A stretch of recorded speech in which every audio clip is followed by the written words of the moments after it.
ይህ በምስሉ ላይ የምትመለከቱት ወንድማችን ያለ ዕውቀት የተናገረውን ወይንም ውሸትም ልንለው እንችላለን ንግግር እስኪ አብረን እናዳምጥና ለሱና ለመሰሎቹ ይጠቅማል ብዬ ስላሰብኩኝ የቁርአን የሐዲስ ማስረጃዎችን እፊት ለፊቱ እናቀርብለታለን ኢንሻአላህ። ኢማም የኔን ስያሜ ሰጣቸው አይል ኢማም ከማን ይበልጣል?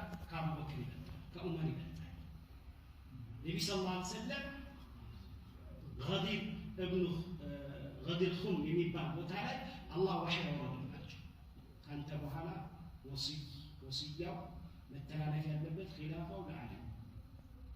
ይሄንን አቡበክር ሰምቶ ሸንጥቷል፣ ሰሃቦቹ ሰምተው ሸንጥቷል። ይህን ንግግሩን ስለ ሺዓዎች ክፍረት በሚል ካቀረበው አንድ መድረክ ላይ የወሰድኩት ንግግር ነው። በርካታ ወደ 4 እና 5 ነጥቦችን አቅርቧል። ሁሉም ምንም አይነት ማስረጃ የሌላቸው ማስረጃም ቢኖራቸው ደግሞ ضعيف የሆኑ ማስረጃዎችን ተጠቅሞ ነው ያቀረበው። ከነዛ ከ4 እና ከ5 ነጥቦች ግን እቺን ስለመረጥኩኝ ለሱ ለመሰሎቹ መልስ ይሆናል ብዬ ያቀረብኩትን ማስረጃውን ዛሬ እንሆለዋለሁኝ። በዚህ በሰማችሁት ቪዲዮ ላይ እንደሰማችሁት እንግዲህ ሺዓዎች ኸሊፋነትን ረሱላችን አላሁመ ሰሊ ዐላ መሐመድ ወዐላ አሊ መሐመድ ያወረሱት ወይንም ያስተላለፉት ለዓልይ ነው ብሎ ያምናሉ ነው የሚለው።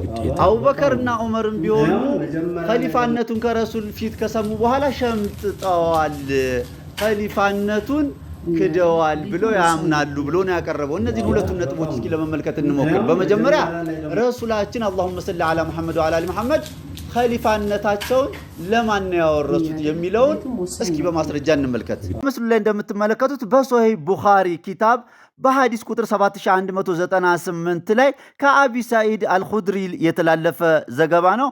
አን ነቢ ሰለላሁ ዐለይሂ ወአሊህ እንዲህ አሉ። ማ በዓሰ አላሁ ሚን ነቢይን ወለ እስተኽለፈ ሚን ኸሊፋ። ፈጣሪያችን አላህ አንድንም ነብይ አላከም ከነብዩ በኋላ ኸሊፋ ያደረገ ቢሆን እንጂ አሉ። ይህ ደግሞ ሁላችንም እንደምናየው ወይም እንደምናውቀው ኢብራሂም እስማኤልን፣ ነቢዩላህ ያዕቁብ ነቢዩላህ ዩሱፍን፣ ሙሳ ሃሩንን፣ ኢሳ ደግሞ 12ቱን ሐዋርያቶች ኸሊፋ አድርጎ ነው ሄደው። ስለዚህ እሳቸው ምን ማድረግ አለባቸው? ግዴታ ኸሊፋቸውን መሾም አለባቸው ነው።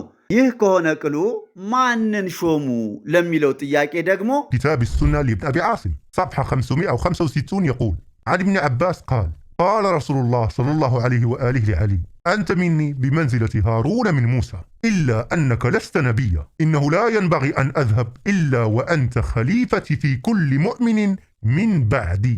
إسناده حسن. قال رسول الله بصريح العبارة أن أمير المؤمنين خليفة. متى يا رسول الله؟ قال من بعدي. سلسلة الأحاديث الصحيحة للألباني يقول قال رسول الله ما تريدون من علي إن عليا مني وأنا منه وهو ولي كل مؤمن بعدي. እንግዲህ በምስሉ ላይ እንደተመለከታችሁት ኢብኑ ዓሲም በኪታቡ ሱና ኪታባቸው በገጽ 565 ላይ በመዝገብ ቁጥር 1188 ላይ ከኢብኑ አባስ በተላለፈ ዘገባ ረሱላችን አላሁመ ሰሊ ዐላ መሐመድ ወዐላ አሊ መሐመድ ለዓልይ ምን አሉት? ሙሳ ሃሩንን ኸሊፋ እንዳደረገው ሁሉ አሉት እኔም ለኡመቴ ከኔ በኋላ ልብ አድርጉ፣ ከኔ በኋላ ሚን ባዕዲ ከኔ በኋላ አንተን ኸሊፋዬ አድርጌ ሹሜሃለሁ አሉት። ይህ እንግዲህ የአህለ ሱና መዝገብ ነው። ወንድማችን ቅድም ምን አለ? ሺዓዎች ረሱላችን በኸሊፋነት የሾሙት ዓልይን ነው ብለው ያምናሉ። ይኸው ማስረጃው። ሌላው ሁለተኛው ደግሞ ወንድማችን ያነሳው ጥያቄ ምንድነው? አቡበከርና ዑመር የዓልይን ኸሊፋነት ከረሱሉ ፊት ከተቀበሉ በኋላ ሸምጥጠዋል ብለው ያምናሉ ብሎ ነው ያቀረበው። እኔ በግል የምሰጠው መልስ እንደሱ ሸምጥጠዋል የሚለውን ቃል መጠቀም ባልፈልግም ቃላቸውን አፍርሰዋል ብዬ ነው እንትን ምለው የምመልሰው። ይህ ደግሞ የኔ የጥላቻ የፍላጎት መልሴ ሳይሆን ይሄው አሁን ከ30 በላይ ማስረጃዎችን አቀርብላችኋለሁ።